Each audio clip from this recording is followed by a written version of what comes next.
Notre invité Jean-Paul Chagnolot, bonjour et bienvenue. Bonjour. Merci de nous accompagner. Politologue, président de l'Institut de recherche et d'études Méditerranée-Moyen-Orient et auteur de l'Atlas des Palestiniens itinéraires d'un peuple sans État.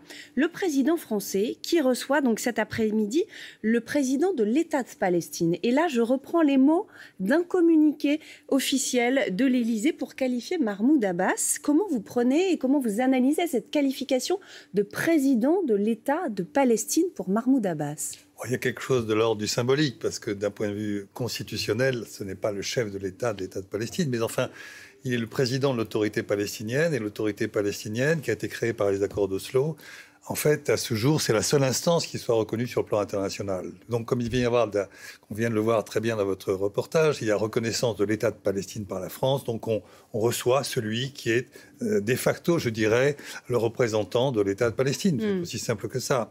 Est-ce que c'est une après, il y a manière... mille et une autres difficultés qui vont s'amonceler, mais enfin, le point symbolique est important et il fallait bien sceller cette idée qu'il y a un État de Palestine, au moins sur le papier, au moins sur le plan juridique. Et je pense que cette reconnaissance de l'État de Palestine par la France est extrêmement important. Et je rappelle tout de même d'un mot que l'État de Palestine est reconnu par l'ensemble des États du monde, à quelques exceptions près, dont évidemment les États-Unis et Israël. Est-ce que c'est une manière pour Emmanuel Macron, pour Mahmoud Abbas aussi, peut-être de pousser un petit peu la gouvernance de l'autorité palestinienne, justement, sur l'ensemble de ce qu'ils appellent l'État de Palestine, une fois qu'on sortira du conflit qui concerne Gaza et que la paix sera là? Vous avez raison, ça peut être effectivement une manière d'entamer une réflexion sur la suite, parce que la suite, elle est extrêmement incertaine.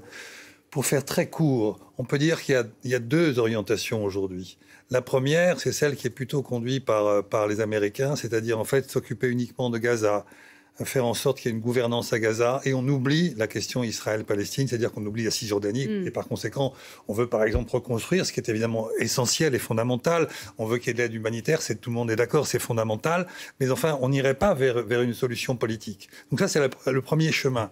Et c'est le chemin, malheureusement, qui a des risques de se produire, parce qu'il est soutenu par les États-Unis, et il est soutenu évidemment par Israël. Et le deuxième chemin, c'est le chemin que la France a voulu proposer, et qui a été ratifié par 142 États, c'est ce qu'on appelle la déclaration de New York, et qui dit en substance, il y a eu Gaza, c'était une tragédie absolue, il faut maintenant aller plus loin vers une solution politique. Et la solution politique, ça veut dire un État palestinien à côté de l'État d'Israël. Et donc, dans la phase de transition, il faut que ce ne soit pas simplement la question de la gouvernance de Gaza, mais plus largement la gouvernance qui préfigure quelque chose qui serait de l'ordre de l'État de Palestine. Et au cœur de ça, il y a évidemment nécessairement des Palestiniens. Ce dont les Américains ne sont absolument pas convaincus, c'est le moins qu'on puisse dire.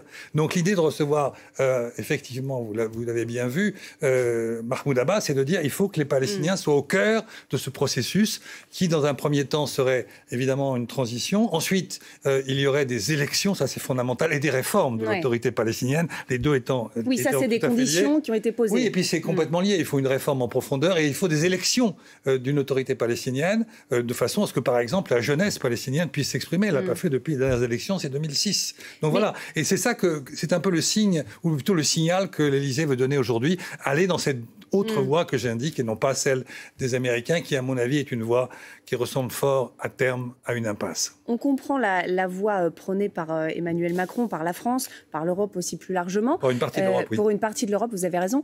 Néanmoins, on se demande si Mahmoud Abbas, si l'autorité palestinienne ont les épaules pour assurer cette transition. Est-ce qu'elle vaut encore quelque chose aujourd'hui, l'autorité palestinienne, aux yeux des Palestiniens ? C'est une excellente question et dans la question il y a la réponse car effectivement c'est une autorité qui n'en est pas une d'abord parce qu'elle n'a aucune autorité véritablement pour des raisons concrètes. Nous sommes dans une situation d'occupation. La Cisjordanie est occupée par Israël et Gaza aussi bien entendu, même s'il y a un processus de très lent désengagement. Nous sommes dans une situation d'occupation et donc l'autorité palestinienne elle est née d'Oslo, et je rappelle que c'était quelque chose de transitoire. Ça devait durer quelques années, le temps qu'on se mette d'accord en 1999. C'était ça l'échéance, 1999, c'est-à-dire il y a 26 ans.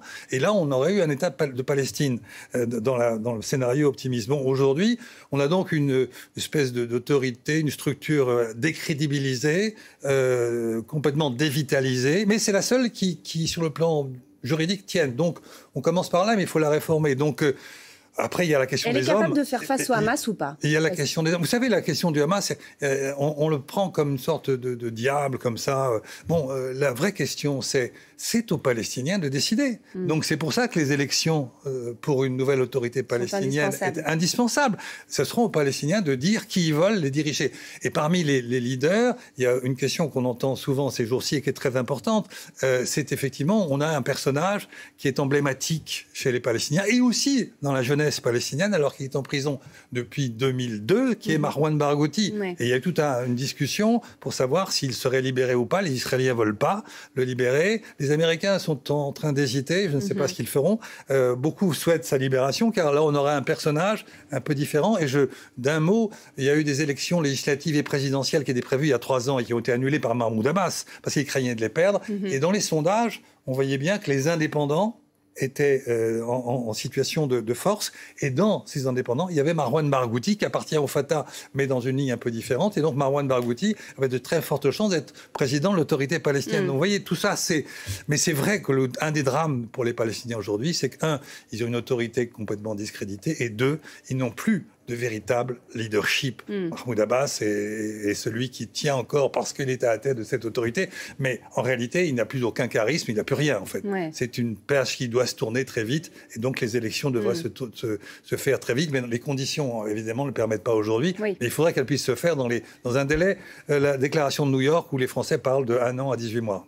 C'est pas rien d'avoir la visite officielle aujourd'hui de Mahmoud Abbas en France et de le nommer, de le qualifier, comme on le disait, président de l'État de Palestine, puisque c'est ainsi qu'en parle l'Élysée. Quelle peut être la prochaine étape des relations diplomatiques, déjà? Est-ce qu'il faut dire ça, avec ce qu'on a reconnu comme l'État de Palestine? Je crois qu'il y a évidemment des éléments très concrets par rapport à l'ambassade de Palestine en France, mais pour le reste, ça sera évidemment tout le processus qu'on va indiquer. Tant que ce processus n'est pas fait, ça n'avancera pas. Ça veut dire qu'il faut que les Palestiniens aient leur place, et une place centrale au cœur de la gouvernance qui va s'installer à Gaza dans une perspective qui est celle qu'on a décrite, c'est-à-dire celle d'un État palestinien. Merci beaucoup Jean-Paul Chagnollaud d'avoir été avec nous pour nous éclairer sur cette question. Je rappelle votre livre « Atlas des Palestiniens, itinéraire d'un peuple sans État ». Merci d'avoir été Pierre Blanc, avec nous et avec Pierre Blanc, c'est bien de le signifier. Merci beaucoup.